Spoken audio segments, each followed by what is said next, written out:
তো মক্কায় সবচেয়ে বড় কুস্তিগিরের নাম ছিল রুকানা। কি নাম? সাহাবারা বিশ্বনবীকে কখনো রুকানার কাছে যেতে দিত না। সাহাবারা ভাবতো বিশ্বনবী যদি রুকানার দরবারে যায় আর রুকানা যদি বক্সিং মেরে বসে তাহলে বিশ্বনবীর মানিজ্যত নিয়ে টানাটানি।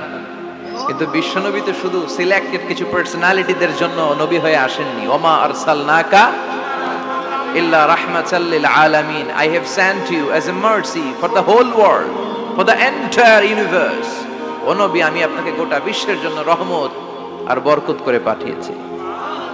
তো বিশ্বনবী একদিন ফজরের সালাত শেষে লুকিয়ে লুকিয়ে মক্কার সবচেয়ে বড় বক্সার চিনেন তো?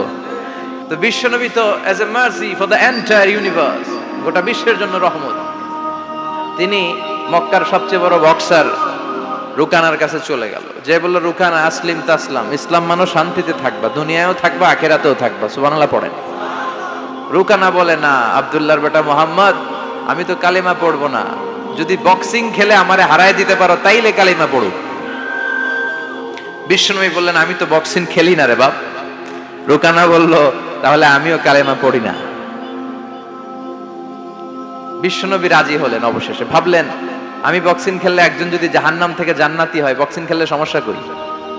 কি রহমতের নবী, কি অ্যাটিটিউড, কি পজিটিভনেস, কি প্রোঅ্যাক্টিভনেস, অলওয়েজ প্রোঅ্যাক্টিভ, সব সময় ইতিবাচক চিন্তা করতেন। নেতিবাচক চিন্তা কারে বলে বিশ্বনবী জানতোই না। সুবহানাল্লাহ পড়েন। বিশ্বনবী রাজি হলেন। এবার বক্সিং খেলার পালা। রুকানা হাফ প্যান্ট পরে গায়ের মধ্যে জাইতুনের তেল মেখে এভাবে লাফাচ্ছে। আপনারা রেসলিং খেলা দেখছেন? তেল মেখে পজিশন নেয় মারার জন্য প্রতিপক্ষকে। তো বিশ্বনবী তার পজিশন নেয় না, বিশ্বনবী দাঁড়িয়ে আছে। রুকানা বলল, মোহাম্মদ, আমি লাফাচ্ছি, তুমি লাফাও না কেন?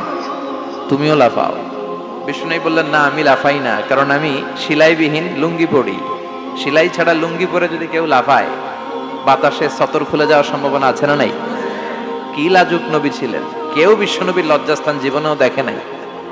হালিমাতুস সাদিয়ার বাড়িতে যখন বিশ্বনবী থাকতেন, হালিমাতুস সাদিয়া 5 বছর এই কুরাইশি মুহাম্মদ ছেলেটাকে লালন পালন করেছে। হালিমাতুস সাদিয়া বললে, এই 5 বছরের ব্যবধানে কোনোদিন কুরাইশি মুহাম্মদরে কাঁদতে দেখি নাই। ক্ষুধা পেলেও ছেলেটা কাঁদতো না, ব্যথা পেলেও কাঁদতো না, শুধু লজ্জাস্থানের জায়গা থেকে কাপড়টা সরে গেলে শিশু মুহাম্মদ চিৎকার দিয়ে উঠত।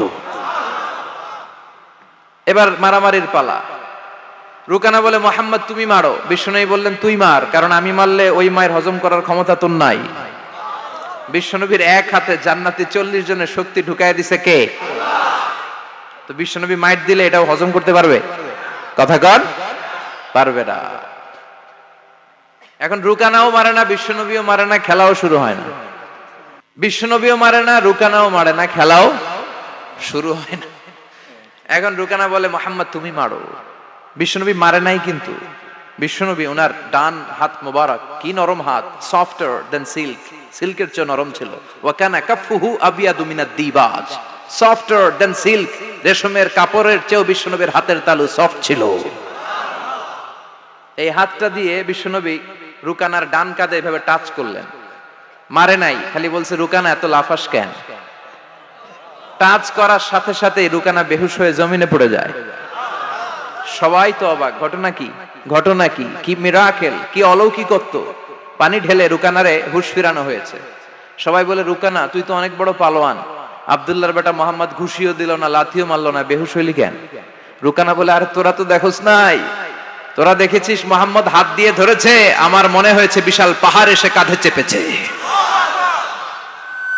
এজন্য ইসলামের অ্যাটিটিউড হচ্ছে ডিফেন্সিভ, আগে মারে না।